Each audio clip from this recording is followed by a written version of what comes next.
बंधु, हम लोगों ने रेखाओं के बारे में भी अध्ययन किए। तो देखिएगा, अब शास्त्र की ओर चलेंगे। एक एक रेखा का फल क्या होता है, वो रेखा अमुक स्थान पर होने से क्या फल होता है, प्रधान रेखाओं की क्या फल होती हैं, उप प्रधान रेखाओं की क्या फल होते हैं, विवाह रेखाओं के फल क्या होते हैं, उसमें कितने अंतर होते हैं, किससे क्या क्या फलित विचार किया जाता है। ऐसे नाना प्रकार के यानी प्रवचन कर सकते हैं। तो उसको समझने के पहले या पढ़ने के पहले, शास्त्र में प्रवेश करने के पहले, तो शास्त्र को सरल, अत्यंत सरल अर्थात सरलाति सरल करने के लिए, सुलभ ग्राह्य बनाने के लिए, सुलभाति सुलभ ग्राह्य बनाने के लिए, तो अगर हम एक अक्षरमाला बना लेंगे तो अच्छा ही होगा। लीजिए, कोई शास्त्र में शायद आपको मिल सकता है, नहीं भी मिल सकता है। मैंने अपने लिए, आपके लिए एक बना लिया ऐसा नियम। तो अक्षरमाला बनानी मैंने, तो देखिएगा, ये गुरु है, यानी ये तर्जनी, ये है तर्जनी।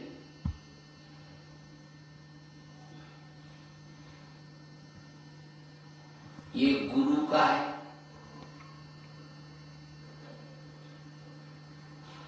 और गुरु का चिन्ह है ये। यानी जितने भी अंगुलियां हैं, जितने भी ग्रह हैं, वे सब के सब स्वर हैं। स्वर, उसकी पूर्ण ध्वनि होती है, उसके लिए एक आकार रहता है, हर आकार के लिए एक ध्वनि भी रहती है। तो यहां इसको अक्षरमाला बनाने का कारण ये है कि हम शास्त्र को आसानी से सुलभ रूप से समझ सकते हैं। अगर समझिए, इस ये उदाहरण के तौर पर गुरु के कारक जो होते हैं वो ध्वनियां होती हैं। ध्वनि है,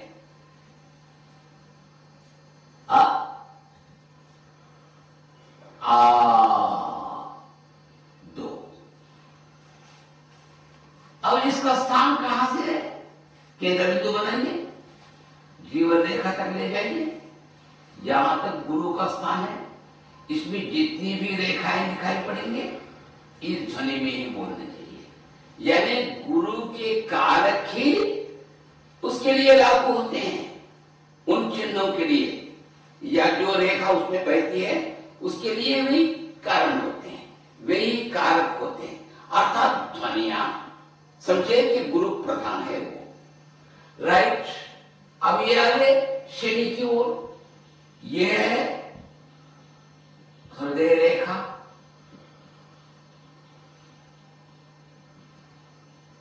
अब यहां से एक केंद्र बिंदु बनाइए, यहां तक ले जाइए, एक शनि का स्थान ये हो गया, और ये है शनि, और शनि का चिन्ह है ये। समझिए, ये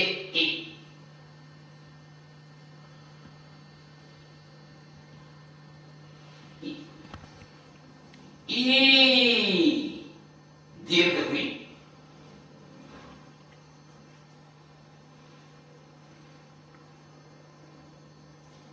ये भी हो गई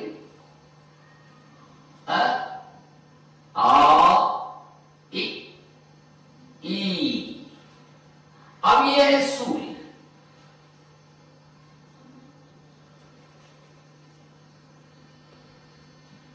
ये सूर्य के निशान है, चिन्ह है ये देखिए वो किधर ही ले लेंगे, समझने के लिए बस उतना ही। अपने आप एक वर्णमाला बनाने किसी शास्त्र में बना हुआ नहीं रहता, किंतु मैं अपने आप आसान से समझने के लिए, समझाने के लिए मैंने ये रीति अपनाई है। तो देखिए एक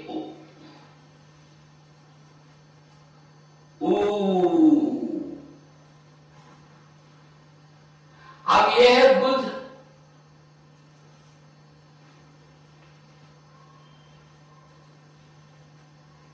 अब इसका सूर्य का स्थान रहा यहां तक, और ये शेष स्थान है इसका, और गुरु का निशान है, चिन्ह है।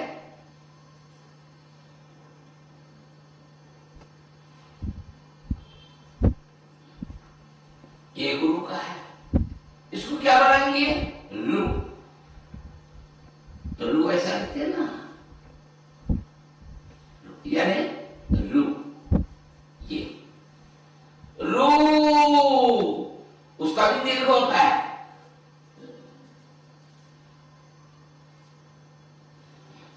यूं तो नहीं लगाते हिंदी में, फिर भी ध्वनि तो दीर्घ भी है।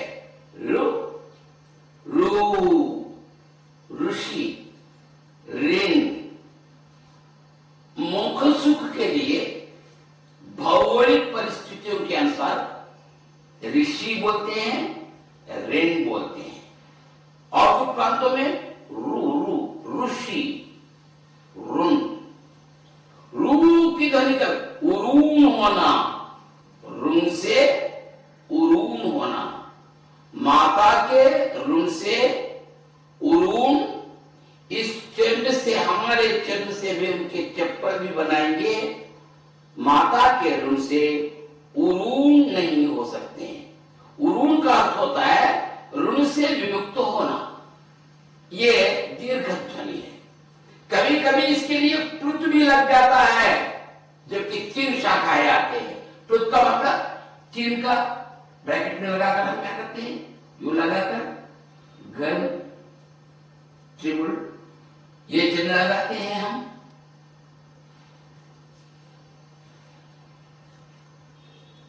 अ, आ, ई, उ, लू, लू। अब ये कुछ स्थान,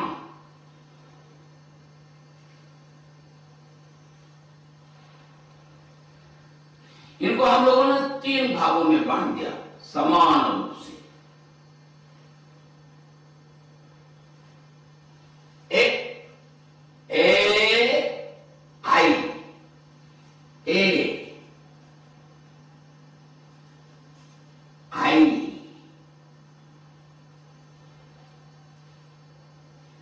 दो लगाइए ऊपर, ए, आई। ठीक है। अब मैंने इसको बताया कि राहु का स्थान है। देखिए राहु के बारे में बातें लिखेंगे हम। अब यहां से ये जीवन रेखा बहती है,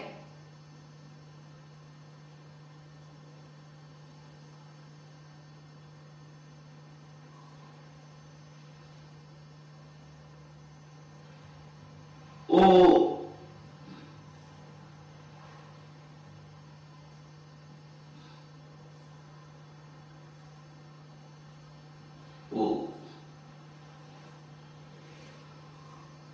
आओ, चंद्र के लिए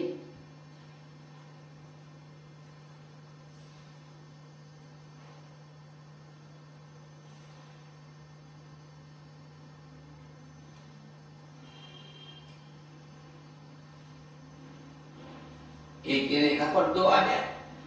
अब इसका चिन्ह है, ये कुछ ऐसा भी लगा सकते हैं, ऐसा भी लगा सकते हैं। ये गुरु का चिन्ह, ये वाला शनि का चिन्ह, सूर्य का चिन्ह, बुध का चिन्ह, कुज का चिन्ह, और इसका चिन्ह है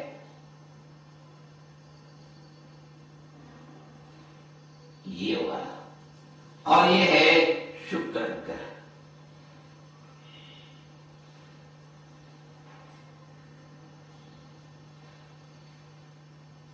इसलिए हम वो को यहां रख देंगे।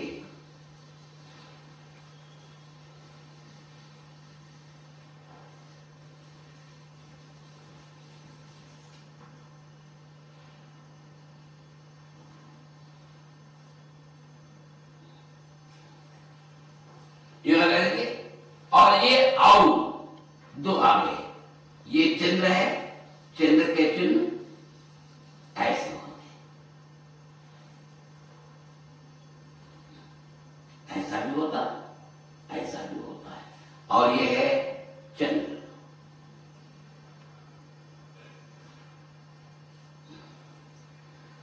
अब रहे राहु और यहां केतु।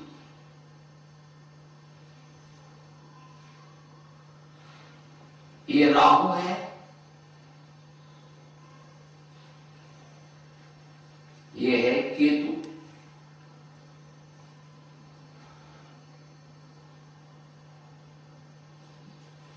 अब इसके भी ध्वनिया लिखेंगे, छाया है ये मात्र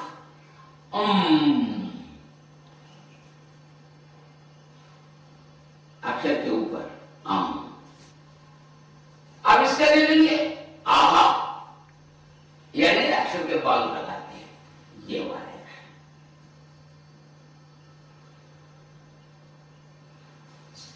सिर्फ कल्पना कर लेंगे, उससे अधिक नहीं, सरल से समझने के लिए कह रहा हूं कि ये रेखाएं यहां आने से ये ध्वनियों का मतलब कारक, यानी उनके गुण, एक ग्रह के गुण क्या होते हैं?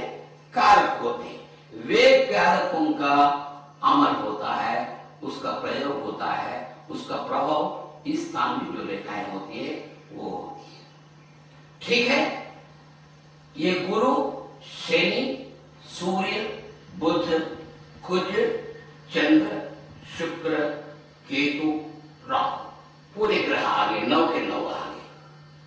अब देखिए उदाहरण के तौर पे मैं आपको बताऊंगा, यहां एक खड़ी आ गई, एक लंबी खड़ी, और यहां और एक खड़ी आ गई, 2 आ गए, ऐसा। या कभी इसके लिए भी 3 रेखा भी लगती है, त्रिशूल जैसी।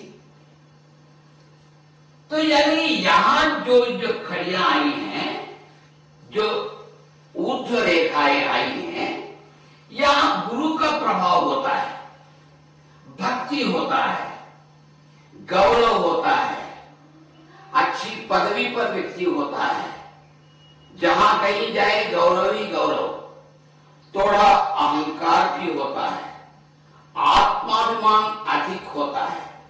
ऐसे कारक गुरु के जितने भी कारक हैं उतने बताइए।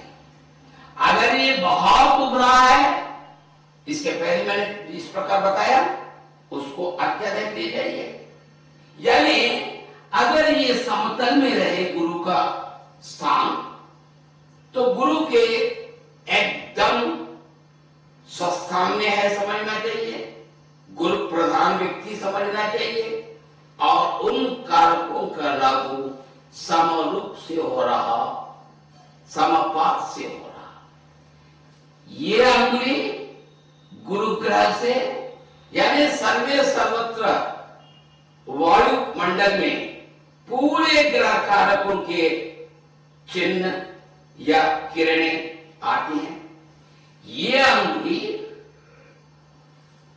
यानी उन ग्रह कारकों को ग्रहण कर यहां चक्र के रूप में भ्रमण करते हुए या शंख के रूप में भ्रमण करते हुए, अन्य रूपों में भ्रमण करते हुए, अगर इसमें लंबी लकीरें आ जाए तो एक वेग भरते हुए, यहां भी लंबी लंबी लकीरें आ गई हैं, इक्के दुक्के कटे हुए हैं, जरा वेग से आते हैं, ये आड़ी रेखाएं आतंक पहुंचाते हैं।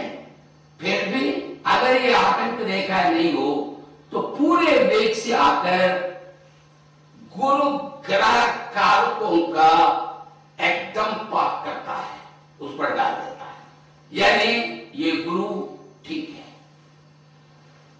क्योंकि समतल में अंगुली सीधी है, समानुपात में है, यहां से आधा तक है, यह उतरी या उठी भी नहीं है, स्वस्थ रूप से है, स्वस्थान में है और सर्वसम्मति के साथ साधारण रूप से समानुपात में होने के कारण गुरु की अंगुली, गुरु का भाग यानी पर्वत, ये दो समान रूप से रहने के कारण गुरु के जितने भी अच्छे अच्छे कारक हैं के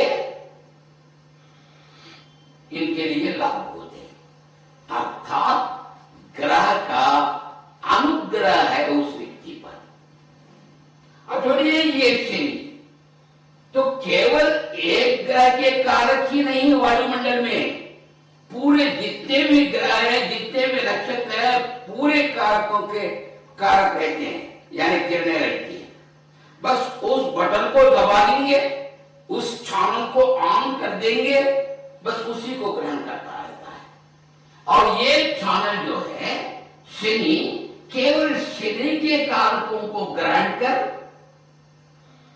यहां एक चक्र के रूप में घूमते हुए या चक्र के रूप में नाड़िका के रेखाओं के रूप में घूमते हुए एक तीव्र वेग से इस पर पाक हो जाता है, गिरता है। तो इसलिए शनि में अगर दो लंबी रेखाएं रहेंगे तो इनको क्या करें, यहीं भी लंबी रेखा है, यहां भी लंबी रेखा है। इन लंबी रेखाओं का है गौरव है, भक्ति है, थोड़ा सा अहंकार है, जहां कहीं गए गौरव स्थान से रहता है, प्रेम दिखाता है, ऊंचे स्थान पर रहता है, अच्छी पदवी में रहता है, अच्छी प्रतिष्ठा रहती है, निष्ठा के साथ काम कर, ये पूरे कारक जितने भी गुरु के हैं, पूरे कारक इनके लिए लागू होते हैं। तो वो ऐसी रेखाएं तो इसमें भी है, क्या अंतर आ गया, तो इसकी जरूर लगाइएगा।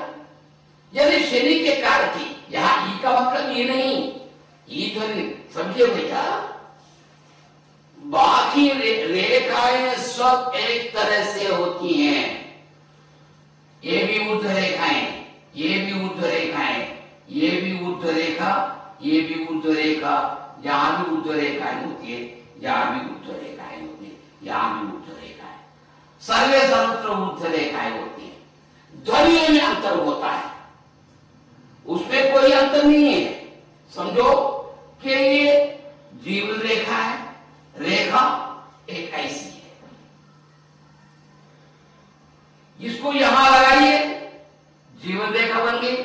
जरा ऊपर ले जाइए, इसको यहां रखिए, बुद्धि रेखा, जरा उलटकर ऊपर रखिए, हृदय रेखा। रेखाओं में अंतर नहीं है, मगर स्थानों के कारण उसका नाम, उसके नाम अलग अलग अलग बन गए, अमुक अमुक अमुक बन गए, अमुक अमुक अमुक नाम दिए गए और उसके कारक अलग अलग पृथक